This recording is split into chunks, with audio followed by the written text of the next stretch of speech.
So everyone note down. Now today we'll start from 8 onwards because last day 7 हम लोग ने कर लिया था और 8 नंबर आज हम लोग करेंगे 8, 9 and 11. 8, 9 and 11 ये तीन sums करेंगे and then we'll start the next topic that is angular bisectors. Okay, so note down.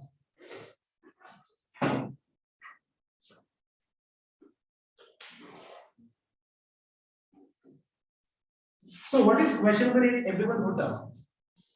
Find the equations of two straight lines drawn through the point 0, 1 on which perpendiculars dropped from the point are each of unit length. इसका मतलब क्या हुआ देखना एक बार. पहले मैं जो बोल रहा हूँ एक बार ध्यान से देखो. Find the equation of a line.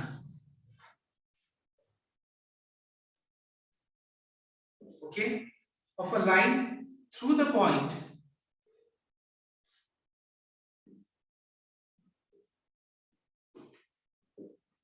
zero, 1 on which perpendicular dropped from 2, 2 is of unit length. पहले तुम लोग इस पे कंसंट्रेट करो, ठीक है. टू लाइंस पे कंसंट्रेट मत करो, ध्यान देना.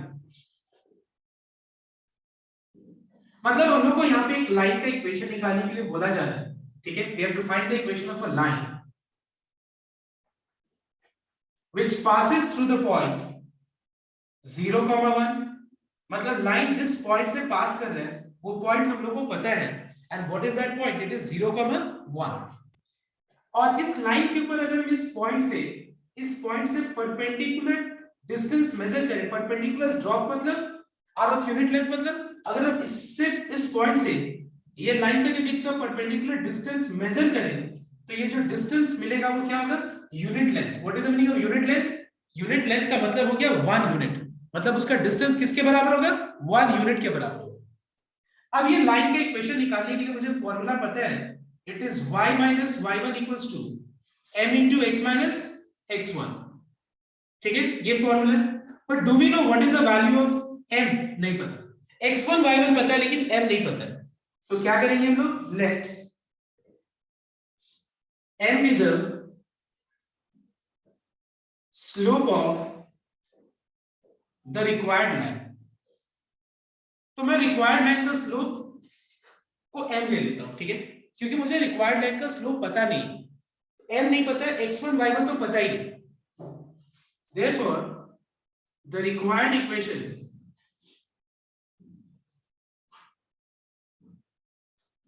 is of the form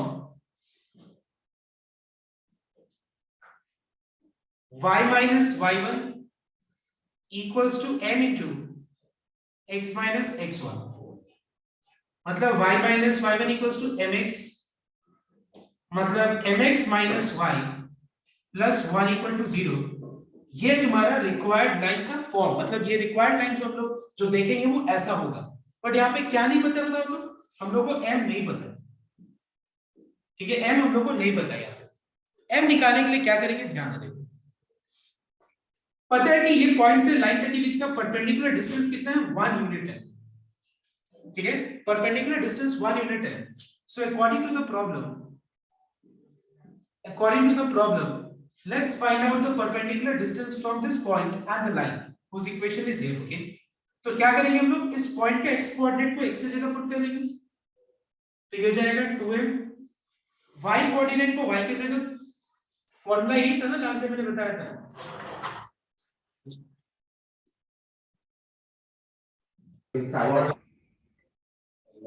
क्या है now see. So now what we find to determine the value of m, हम लोग को पता है कि इस पॉइंट से लाइन तक के बीच का जो डिस्टेंस है, डिस्टेंस जो हम लोग मेजर करेंगे वो 1 यूनिट के बराबर है, ठीक है. So let us find out the distance. पता है ना किसी भी पॉइंट से लाइन तक का बीच का डिस्टेंस कैसे निकाला जाता है? निकालने के लिए हम लोग x कोऑर्डिनेट को x की जगह पुट करते हैं, तो ये 2m हो जाएगा. y कोऑर्डिनेट को y की जगह, पूरे एक्सप्रेशन को मॉड के अंदर इनक्लोज करके और हम इसको डिवाइड करेंगे. x का कोएफिशिएंट का स्क्वायर प्लस y का कोएफिशिएंट का स्क्वायर से, और ये जो मैंने ये 1 यूनिट के बराबर है। ऑलराइट, अब देखो next, we have 2n minus 2 plus 1 is minus 1 equals to square root of n square plus 1.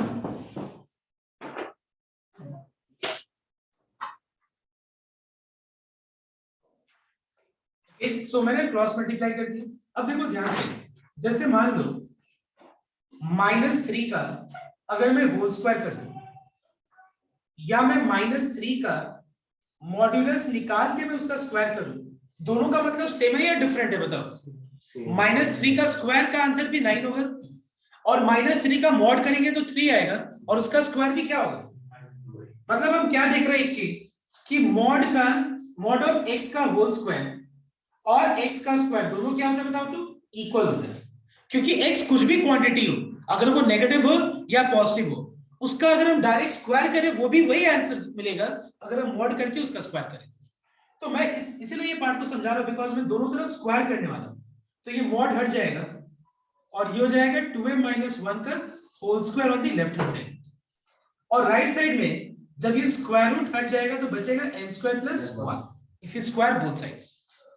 Now on the left hand side we will have a minus b whole square formula, which is a square plus b square minus 2ab. 1 gets cancelled. 4m square minus m square becomes 3m square. Let us factorize this. इन दोनों में common क्या है? m, तो बच जाएगा 3m minus 4. So we find that either the value of m is 0 or the value of m is 4/3 we find. m का value या तो 0 है या तो m का वैल्यू 4/3 है। अब क्वेश्चन ये राइज होता है कि यहाँ पे तो मुझे एक लाइन का इक्वेशन निकालने के लिए बोला था, मतलब मेरा क्वेश्चन तुम लोग से ये है कि क्या ऐसा दो लाइंस पॉसिबल है इस गिवन कंडीशन को सेटिस्फाई करने के लिए? यस, डेफिनेटली पॉसिबल है, क्योंकि मैं तुमको एक बात बता रहा हूं, एक पॉइंट से कितना लाइंस पास हो सकते हैं? Infinite number of lines. ठीक है, तो क्वेश्चन में ये था find the equation of lines, question कुछ और था, ये नहीं था। Find the equation of lines था पासिंग थ्रू द पॉइंट, मतलब इस पॉइंट से बहुत सारा लाइंस पास कर सकते हैं, इस पॉइंट से बहुत सारा लाइंस पास कर सकते हैं, लेकिन मुझे वो लाइंस का इक्वेशन निकालना है, दो लाइंस का, जो इस पॉइंट से पास कर रहा होगा और इसका डिस्टेंस इस पॉइंट से 1 यूनिट के बराबर होगा। तो ऐसा दो लाइंस होगा, ऐसा दो लाइंस क्या होगा कि अगर मैं इस पॉइंट से ये लाइन तक के बीच का डिस्टेंस निकालूं, लाइन 1, तो भी 1 यूनिट के बराबर होगा, और अगर मैं इस पॉइंट से इस दूसरे वाले लाइन के बीच का परपेंडिकुलर डिस्टेंस निकालूं, वो भी डिस्टेंस 1 यूनिट के बराबर। मतलब ऐसा कितना सारा लाइंस पॉसिबल है? दो लाइंस। ठीक है, तो मैंने एक्चुअली बुक का क्वेश्चन को चेंज करके पहले मैंने क्या किया, तुम लोग को समझाने के लिए मैंने क्या बताया कि वो दो लाइंस छोड़ दो, तुम लोग सोचो कि एक ही लाइन का इक्वेशन निकालना है। तो मैंने वो लेके पूरा कंडीशन को लेके मैंने जब सॉल्व किया तो तुम वाकई में देख रहे हैं कि यहाँ पे दो लाइंस ही हैं। How do I know that दो लाइंस है? बिकॉज ऐसा दो स्लोप्स है, मतलब सेम पॉइंट से तो बहुत सारे लाइंस पास कर सकते हैं, लेकिन अगर स्लोप अलग होगा तो डेफिनेटली वो लाइन अलग अलग ही होगा, तो अलग अलग ही लाइंस होगा। तो क्वेश्चन में ये बोला था find the equation of two lines passing through the point 0,1, passing through the point 0,1 and are at the unit distance from the point 2,2. So there are two such lines. This is line 1, this is line 2. ठीक है, तो ये दो slope आया, मतलब दो lines का equation में मिला है।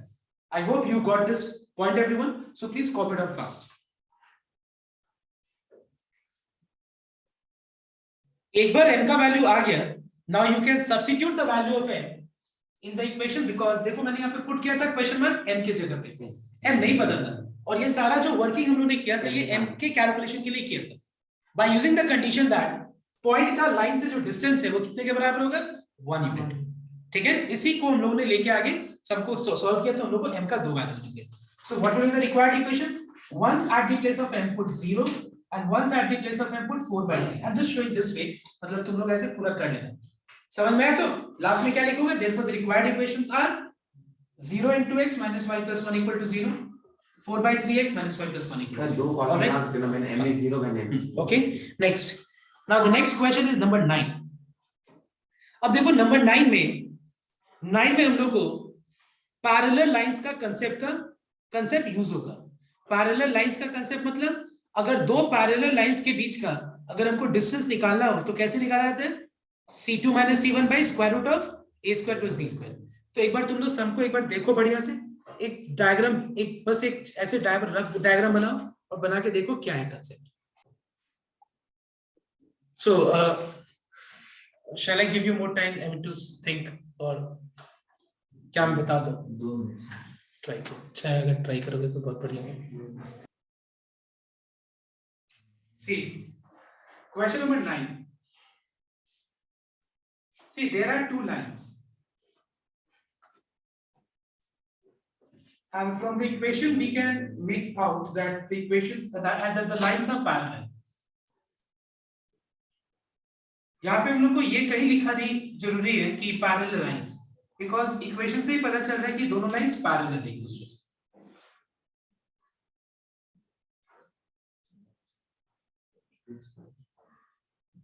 ओके, अब हम लोग को वो लाइन का इक्वेशन निकालना है जो लाइन दोनों से ही पैरेलल है। तो ऑब्वियसली दोनों का, अगर दोनों से पैरेलल है मतलब इतना तो सेम ही रहेगा दोनों का, 3x minus y 3x minus y 3x minus y, क्योंकि सब पैरेलल लाइंस है।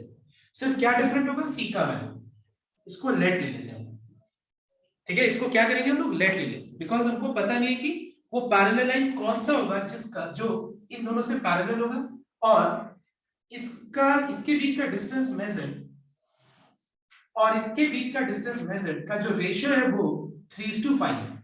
ये ना लिखा हुआ देखो, है कि नहीं, डिस्टेंस मेजर्ड जो होगा वो 3:5 होगा।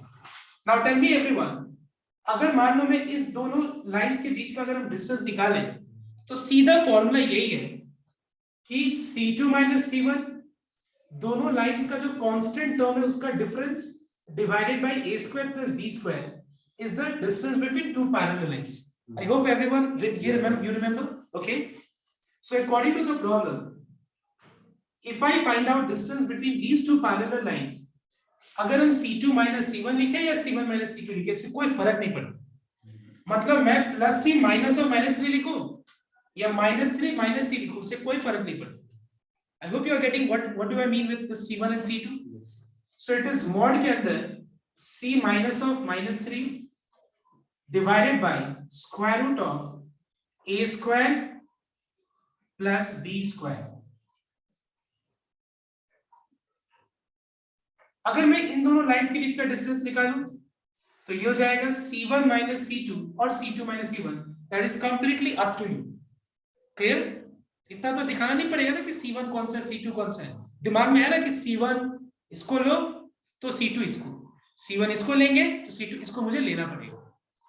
तो -1 कौन सा ये था फॉर्मूला के x का कोएफिशिएंट का स्क्वायर प्लस y का कोएफिशिएंट का स्क्वायर रूट, ये वो formula a square plus b square का रूट। इसके अंदर भी वही सेम चीज आएगा। और ये जो मैंने डिस्टेंस का रेशियो यहाँ लिखा है, ये मुझे पता भी है कि ये 3/5 के बराबर है। ये हम लोग को पता है कि ये डिस्टेंस किसके बराबर है, 3/5 के बराबर है। अब देखो ये और ये कैंसिल हो गए, समझ में आया ना, दोनों का डिनोमिनेटर सेम ही है, कैंसिल हो गया। क्या बचा, c + 3 in the numerator mod के अंदर by c - 5 in the denominator, वो भी मॉड के अंदर इतना बचा है। ऑलराइट, अब देखो मॉड अगर हम हटाएंगे तो राइट साइड में क्या लग जाएगा, प्लस माइनस लग जाएगा। ये मत सोचना कि 2 बार है तो 2 बार प्लस माइनस रहेगा, ऐसा नहीं, ठीक है, एक ही बार प्लस माइनस रहेगा। ऑलराइट, ठीक है। अब देखो यहां से हम लोग सॉल्व करके c के लिए कैलकुलेशन करेंगे, प्लस लेके एक बार और एक बार माइनस साइन लेके, तो सॉल्व करके यहां से c का वैल्यू क्या है,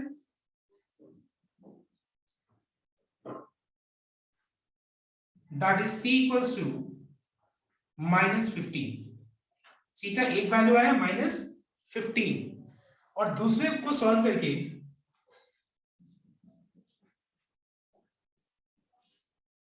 c का वैल्यू 0 आ गया। लेकिन बात ऐसा है इन दोनों के बीच में एक लाइन निकालना है जिसका रेशियो, डिस्टेंस का रेशियो 3:5 है, तो ये ऐसे एक ही लाइन होगा। लेकिन यहाँ पे सी का 2 आंसर मिल रहे हैं। अब ये क्या है, I will explain you, but first copy it out. I think यहाँ तक कोई दिक्कत नहीं है किसी को, तो यहाँ तक एक बार कॉपी कर लो, ठीक है। मैं बता रहा हूँ कि इसमें कौन सा सी लेना है, मैं बता रहा हूँ। See, if you read the question properly, a straight line is parallel to the lines. देखो यहाँ पे क्लियरली एक चीज मेंशन किया हुआ है कि a line, a straight line means यहाँ पे एक चीज बहुत क्लियर है कि you'll get a straight line only, not two straight lines, which are parallel to these two lines, such that the distance measured are in the ratio 3:5. Now the question is, you are getting two values of C. कैसे मुझे ये पता चलेगा कि क्या दोनों ही, चलो मान लिए एक मोमेंट के लिए मान लिया मैंने कि क्वेश्चन में ही तुमको शक हो रहा है कि एक लाइन ही दो लाइंस होगा, क्योंकि दो का सी का वैल्यू मिला। Now let's make this point clear कि ये दोनों होगा या एक ही होगा, ये भी हमको पता होना चाहिए, तो ध्यान देने का। अगर हम किसी भी लाइन को y = mx + c के फॉर्म में कन्वर्ट करें, तो यहां से y = m × x + c, यहाँ पे c क्या डिनोट कर रहा है बताओ तो, लाइन का y इंटरसेप्ट को डिनोट कर रहा है। मतलब लाइन ने y एक्सिस के ऊपर किस पॉइंट पे कट किया है, y एक्सिस के ऊपर किस पॉइंट पे कट किया है वो। अब तुम लोग ये सोच रहे होगा कि पॉइंट के लिए तो x कोऑर्डिनेट y कोऑर्डिनेट दोनों चाहिए, तो देखो एक्चुअली जब भी हम लोग इंटरसेप्ट बोलते हैं ना, तो इंटरसेप्ट के लिए मुझे एक ही चीज चाहिए। अगर x इंटरसेप्ट, तो x पे यहां कट कर है वो सिर्फ चाहिए। अगर y इंटरसेप्ट, तो मुझे सिर्फ वो एक इंफॉर्मेशन चाहिए कि जहां पे वो y एक्सिस पे कट करे। why?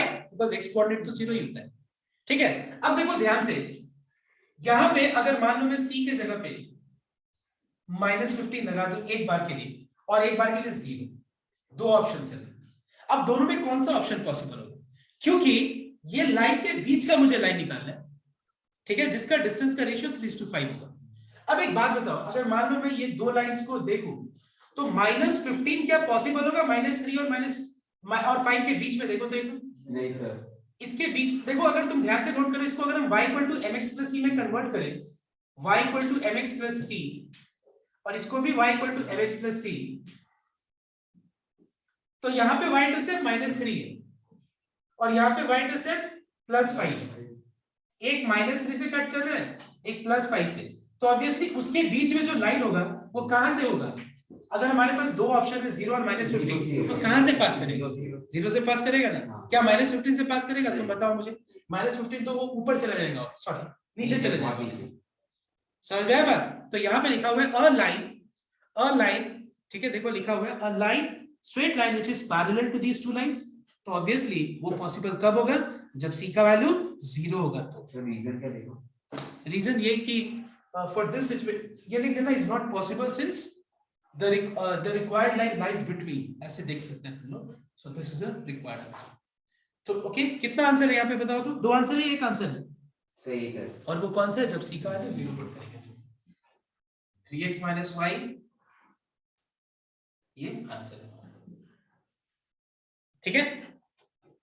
कोई दिक्कत किसी को? हम समझ रहे, तुम्हारे दिमाग में अभी भी वो बात चल रही है, क्या हम बताएं कि अगर हम लाइन उसके नीचे रखेंगे तो क्या दिक्कत है? इससे इसका डिस्टेंस और इससे इसका जब डिस्टेंस मेजर करेंगे तो रेशियो 3:5 आ ही सकता है। ये तुम बोल रहे हैं ना, आई नो दैट, बट यहाँ पे क्योंकि लिखा हुआ है कि a straight line is parallel to the lines and lies between लिखा हुआ है, वो टर्म भी तो देखना पड़ेगा, बीच में। समझ में आया बात? बीच में बोला है तो ऑब्वियसली तो इसके बाहर तो नहीं हो सकता, उसके बीच में हम सोच सकते हैं ना। Are you getting my point? What you are thinking is absolutely correct, but you miss that point between. हम समझ सकते हैं कि स्टूडेंट का क्या-क्या प्रॉब्लम हो सकता है, ठीक है। हम एक और देखा, हम लोग 3:5 मतलब 3 ऊपर वाला से और 5 नीचे वाला से देख रहे हैं। हाँ, अगर 5 क्योंकि लिखा हुआ है वहां पे एक ऑर्डर मेंशन है कि this and this line and the distance measured are in the ratio 3:5, ऐसे मेंशन वो मेंशन नहीं होता तो हम लोग तो फिर दोनों लेके करना पड़ता, तब फिर सी का भी वैल्यू वैसा आता कुछ। हाँ। 3 आंसर आता फिर सी का, एक दोनों के बाहर, एक दोनों के बीच में, जो तुम बोल रहे हो उसके वैसे एक बहुत ऊपर एक बहुत नीचे, वैसे करके जो मेंशन कर रहे हो।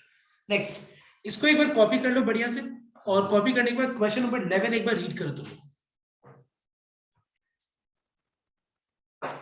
देखो सबसे पहले इस क्वेश्चन में तुम लोगों को एक नया टर्म मिल रहा है यहाँ पे, लोकस, है ना, इसी सब में ना, हाँ लोकस ऑफ पॉइंट पी। तो सबसे पहला चीज, लोकस का मतलब क्या होता है? लोकस का मतलब होता है equation equation of a point D, equation of points, equation of all moving points which satisfies the given condition. ठीक है, अब ध्यान से नोट करो. मतलब in short find the equation of the locus of P, मतलब equation of this moving points P. अब देखो ध्यान से, अ पॉइंट P के बारे में क्या बोला जा रहा है? अ पॉइंट P, बट कहीं भी P मेंशन्ड है क्या है? 2,3 4,3 ऐसा कुछ मेंशन्ड है? तो एक काम करते हैं, पहले इस पॉइंट को हम लोग लेट ले लेते हैं x, y.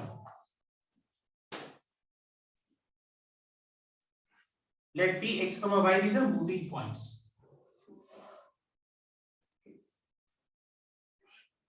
अब ये पॉइंट क्या है देखो a point P such that sum of the squares of its distances from the two axes of coordinates is equal to the square of its distance from the line.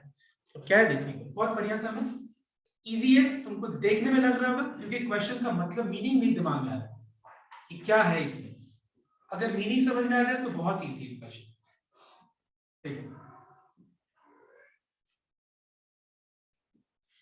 see a point P x, y is such that its distance from the coordinate axis. पहले एक बात बताओ, इस point का coordinate axis मतलब both axis, मतलब x axis y axis.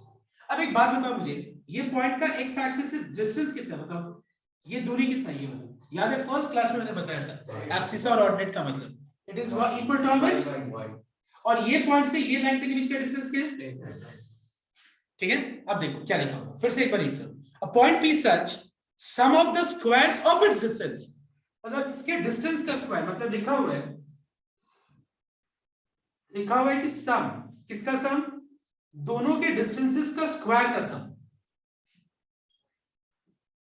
ठीक है, दोनों के डिस्टेंसेस का स्क्वायर का सम आ गया, is equal to square of its distance from the line, is equal to, एक लाइन है, इस लाइन का डिस्टेंस का स्क्वायर के बराबर. मतलब ये वैल्यू किसके बराबर है? ये वाला जो मैंने डिस्टेंस निकाला है, ये जो रिजल्ट निकाला है, ये किसके बराबर है? ये डिस्टेंस इस पॉइंट से ये लाइन तक की डिस्टेंस का स्क्वायर के बराबर है. तो बताओ तो ये पॉइंट से लाइन तक का डिस्टेंस कैसे कैलकुलेट किया जाएगा? लाइन का शायद इक्वेशन दिया हुआ है, लाइन का इक्वेशन है x - y - 1 = 0. तो मतलब इन शॉर्ट पॉइंट का x एक्सिस से y एक्सिस से डिस्टेंस निकालो, स्क्वायर का सम निकाल के, और ये डिस्टेंस किसके बराबर है? इस पॉइंट का ये लाइन से डिस्टेंस का स्क्वायर के बराबर है. तो पॉइंट से लाइन तक का डिस्टेंस निकालते कैसे? x कोऑर्डिनेट को x की जगह पुट करेंगे, y कोऑर्डिनेट को y की जगह, पूरा एक्सप्रेशन को मॉड के अंदर रखेंगे और इसको डिवाइड कैसे से करेंगे हम लोग? x का कोएफिशिएंट का स्क्वायर प्लस y का कोएफिशिएंट -1 है, उसका स्क्वायर 1 ही होगा, इसका स्क्वायर लिखा हुआ. Okay, so we have x square plus y square. Right hand side में मॉड का मॉड हट जाएगा,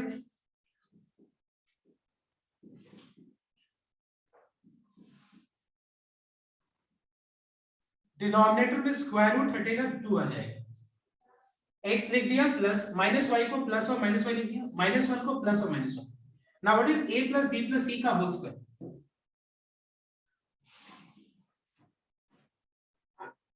What is a plus b plus c का whole square?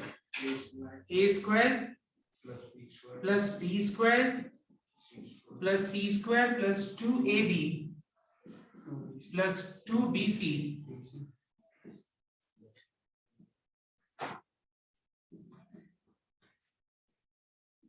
Plus 2ac. Simplify कर लो, आंसर आ जाएगा. चलो इसको कंप्लीट कर लो.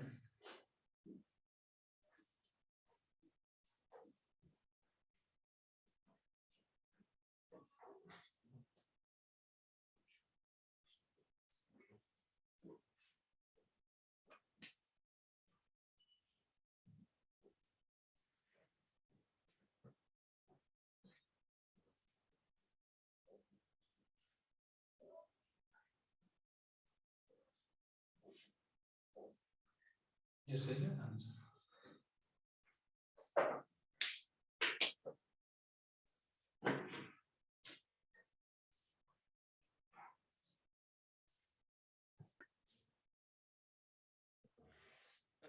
Now see, angular bisectors.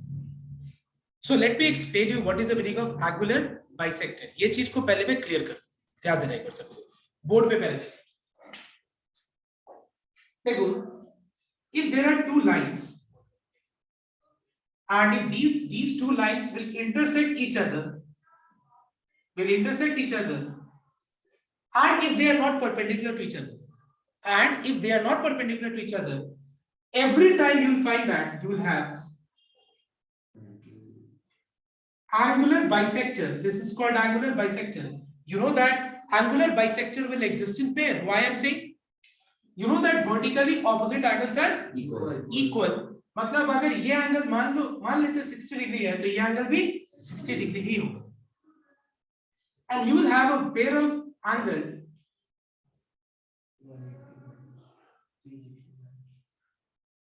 So I repeat once again जो मैं बोलना चाह रहा था कि अगर दो लाइंस एक दूसरे को एक पॉइंट पे इंटरसेक्ट कर रहे हैं और वो अगर राइट एंगल पे एक दूसरे को कट नहीं कर रहे, जैसे यहाँ पे राइट एंगल पे कट कर रहे हैं, तो सारा एंगल से क्या होगा 90 डिग्री. बट अगर वो मान लो 90 डिग्री मतलब राइट एंगल पे कट नहीं कर रहे हैं, तो you will always find that there will be a pair of angular bisector which will be acute, which will be how much, and there will be a pair of angular bisector which will be always obtuse. What is the meaning of obtuse? Obtuse means greater than 90 but less than 180, and acute means greater than 0 degree less than 90. तो अगर 90 degree होगा तब तो चारों angles ही 90 होगा, लेकिन अगर 90 नहीं होता मतलब अगर वो राइट एंगल पे कट नहीं करेगा, तो imagine any situation you will get only a pair of angular bisector which will be acute and a pair which will be obtuse. और आज हम लोग का काम क्या है इस एक्सरसाइज में पता है कि दो लाइंस का इक्वेशन पता होगा और हमको उनके एंगुलर बाइसेक्टर्स का इक्वेशन, ये जो डॉटेड लाइन में बना है ना, ये इक्वेशन और ये वाला इक्वेशन निकालना. हम लोग को इसका इक्वेशन, हम लोग को पॉइंट ऑफ इंटरसेक्शन पता चल जाएगा. ध्यान देना, फिर से मैं रिपीट कर रहा हूं, हम लोग को क्या निकालना है यहाँ पे,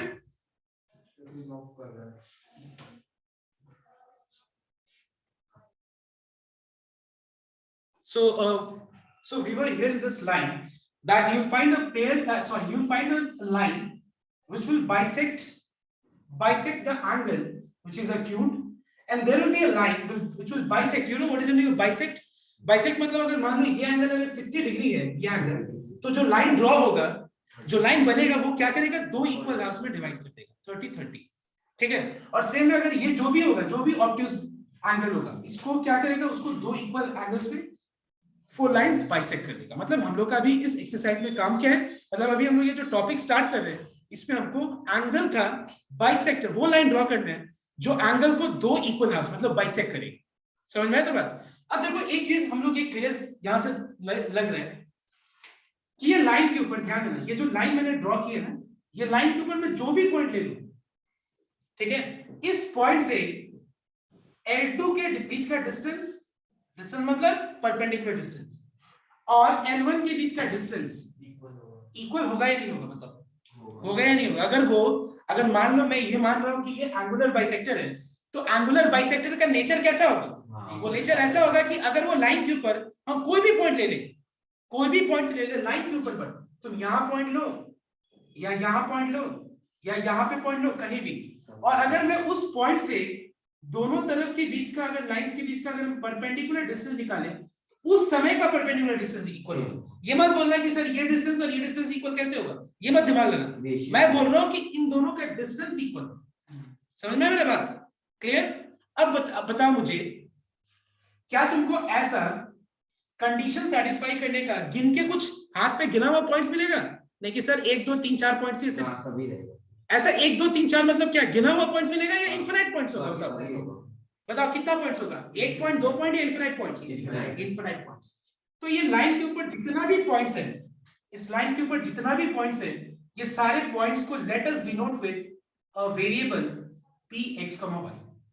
इस लाइन के ऊपर जितना भी पॉइंट्स है, मान लो ये सारे पॉइंट्स को हम लोग x, y से डिनोट कर देते हैं. तो ये लाइन के ऊपर जितना भी पॉइंट्स है, मान लो उस पॉइंट को हम px, y से डिनोट कर लेते हैं. ठीक है ना, सबको समझ में? अब देखो लाइन 1, मान लो एक एग्जांपल यहां से लेते हैं हम. लाइन 1 जिसका इक्वेशन है 3x minus y 4y sorry plus 10 equals to 0 और लाइन 2 जो है वह 5x minus 12y minus 10 equals to 0। ठीक है, तो बताओ मुझे, अगर मुझे ये दोनों लाइंस का ही एंगुलर बाइसेक्टर्स निकालना है तो हम क्या बोलेंगे, ये पॉइंट का ये लाइन से डिस्टेंस और ये पॉइंट का ये लाइन से डिस्टेंस इक्वल होगा। तो तुम लोग बताओ मुझे कि ये पॉइंट से लाइन का डिस्टेंस क्या होगा। Therefore the required angular bisectors are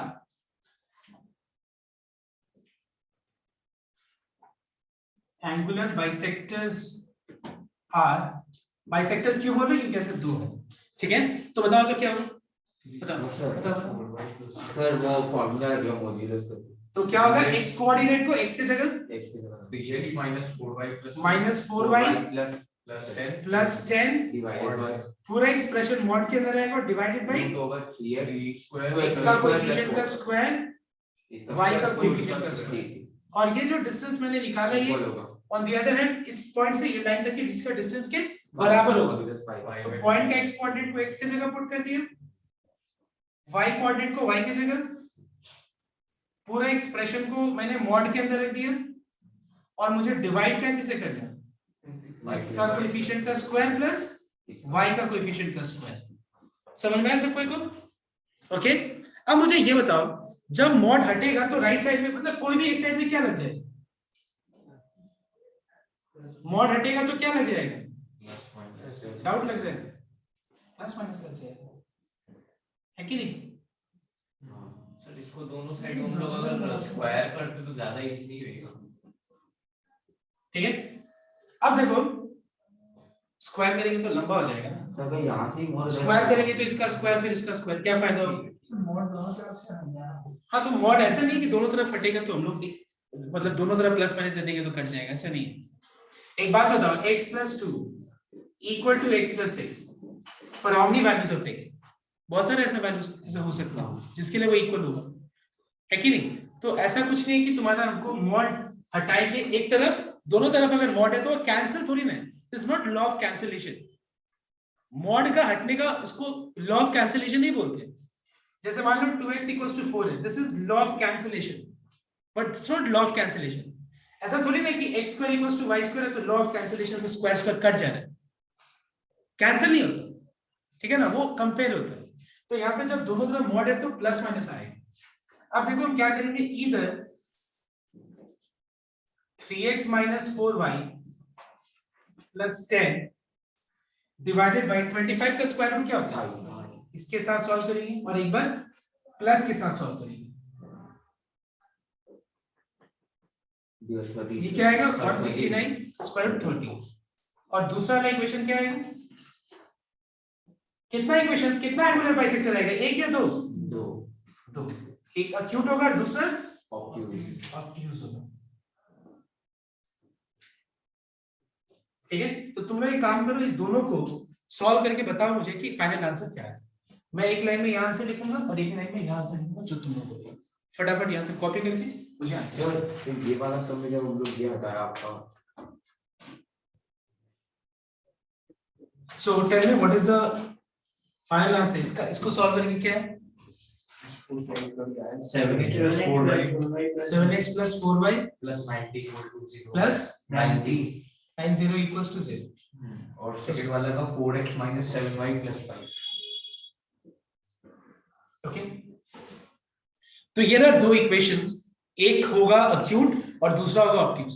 क्या तुम देख के बता सकते हो कौन सा अक्यूट होगा कौन सा ऑब्ट्यूज?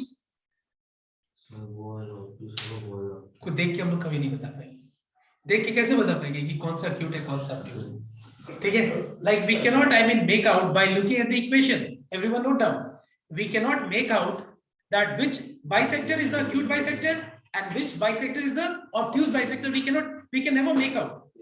ठीक है ना, ये चीज को नोट करना, उसका कोई और तरीका होता है वो हम नेक्स्ट क्लास में बताएंगे, बट अभी एक टॉपिक है वो पहले मैं एक्सप्लेन करूंगा। क्या टॉपिक है ध्यान रखो, देखते तुम लोग से भी पूछते हैं एक बार कि तुम लोग को कितना आइडिया है, देखते हैं सबको बताना। यहाँ पे ये दो रे है, ठीक है, सुनना सबको यहाँ ध्यान से, ये दोनों रेस के बीच का एंगल 40 डिग्री है, ठीक है, अगर मान लो मैं इस एंगल, अच्छा एक बात बताओ, तो ये मैंने जो ड्रॉ किया यहाँ पे, फिर मैंने ये जो ड्रॉ किया यहाँ पे, फिर मैंने ये जो ड्रॉ किया यहाँ पे, क्या ये सेम एंगल को मैं अलग अलग आर्क से डिनोट कर रहा हूँ? सेम एंगल को अलग-अलग ये तो ऐसा, ये मत बोलना सर ये वाला एंगल बड़ा है, ये एंगल और बड़ा है, ठीक है? same मतलब सेम एंगल को मैं अलग अलग आर्क से डिनोट कर रहा हूँ।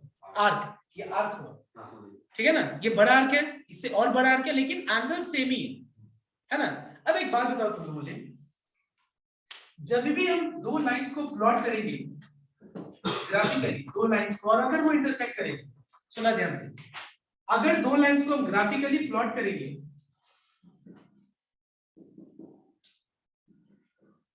और दोनों लाइंस अगर इंटरसेक्ट करेगा, तो याद रखना हमेशा, दोनों लाइंस अगर इंटरसेक्ट करेगा तो हमेशा जो ओरिजिन है, यहां देख लो एक बार, जो ओरिजिन है वो कहां पे लाई करेगा बताओ तो? एक बार मतलब दोनों एंगल में से कोई एक एंगल में ओरिजिन जरूर लाई करेगा।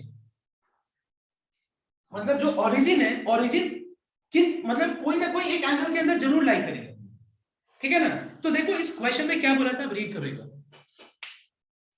Find the equations of the lines bisecting the angles between the following pairs of straight lines, writing first the bisector of the angle, writing what first the bisector of the angle in which, read करो, पहला question जो कर रहा हूं with the origin. देखो, find the equation of the line bisecting the angles between the following pairs of straight lines, writing first the bisector of the angle in which the origin lies।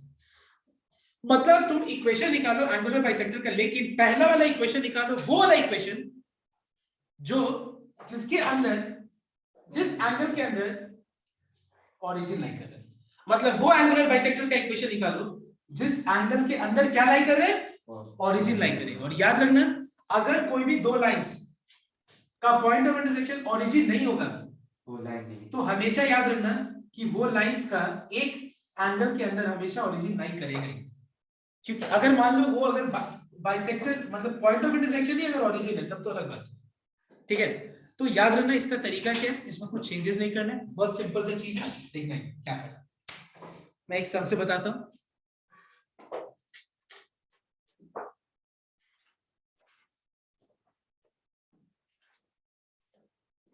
Number 2,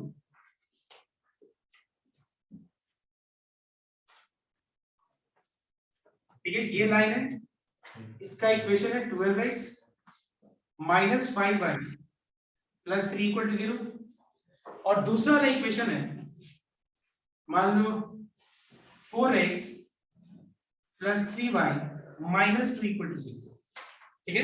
अब तुमको क्या निकालना है, find the equation of the angular bisector, I mean the first angular bisector in which the origin lies. मतलब तुम्हारा जो पहला answer आना चाहिए वो कौन सा आंसर होना चाहिए बताओ तो? जिसके अंदर ओरिजिन लाई करना, मतलब वो एंगुलर बाइसेक्टर होना चाहिए जिसके अंदर ओरिजिन लाई करना चाहिए। तो इसके लिए क्या करना है पता है? सुनना ध्यान से, कांस्टेंट वाला टर्म जो है उसका साइन हमेशा क्या करेगा तुम लोग? पॉजिटिव रखेगा। कांस्टेंट टर्म वाला साइन को क्या रखना है? पॉजिटिव। इसको पॉजिटिव बनाने के लिए दोनों साइड नेगेटिव साइन से मल्टीप्लाई कर दो और सेम तरीके से सॉल्व करो जो अभी तुम लोग ने इसके पहले वाले सम में किया। जो प्लस वाले के साथ सॉल्व करके जो रिजल्ट आएगा that will be the angular bisector in which the origin lies, और जो माइनस वाले के साथ सॉल्व करके जो आंसर आएगा that will be the angular bisector in which origin does not lie. Clear? तो ये तरीका है, इसको कंप्लीट कर लो। और ये आज का स्ट्रेट लाइन का लास्ट सम है। ओके, मैं फिर से रिपीट कर रहा हूं, इसमें करना क्या है तुमको? कांस्टेंट का जो आगे कुछ साइन जो है वो पॉजिटिव रख लेना, अगर पॉजिटिव नहीं है तो उसको पॉजिटिव बनाने के लिए दोनों तरफ नेगेटिव साइन से मल्टीप्लाई करना, उसके बाद सेम तरीके से सॉल्व करना। प्लस वाले के साथ सॉल्व करोगे वो कौन सा लाइन होगा? Will be that line in which the origin lies. Sir logic क्या है? इस लॉजिक को हम नेक्स्ट क्लास में बताएंगे, जब मैं बताऊंगा how to check that which one will be acute bisector and which one will be obtuse bisector. पिछला सम में तो हम लोग ऐसे नहीं किया। पिछला सम में तुम अगर नहीं भी करो ना, मैं बता रहा हूं, तुम अगर ये ऑर्डर को मेंटेन ना भी करो, मतलब माइनस माइनस प्लस बनाने वाला, आंसर तो आएगा ही, लेकिन तुम आइडेंटिफाई नहीं कर पाएगा कि कौन सा आंसर एंगुलर है, ओरिजिन के अंदर है, कौन सा बाइसेक्टर ओरिजिन के अंदर, वो ओरिजिन वाला है। समझ में आया? सर ये दोनों लाइंस तो परपेंडिकुलर था लास्ट वाला में। नहीं वो अलग बात है, तो ओरिजिन वाला कैसे पता चलेगा इसमें? वही तो मैंने बोला ना, दोनों को कांस्टेंट को पॉजिटिव रख देना। हां, पॉजिटिव रख के सॉल्व करना, सॉल्व करके जो प्लस वाले के साथ जो आएगा हाँ। वो होगा ओरिजिन वाला, जो वो मॉड था कि जब जो प्लस में हाँ आएगा प्लस माइनस का। ठीक है, एक बार अभी कंप्लीट कर लो इसको, रिकॉर्डिंग कर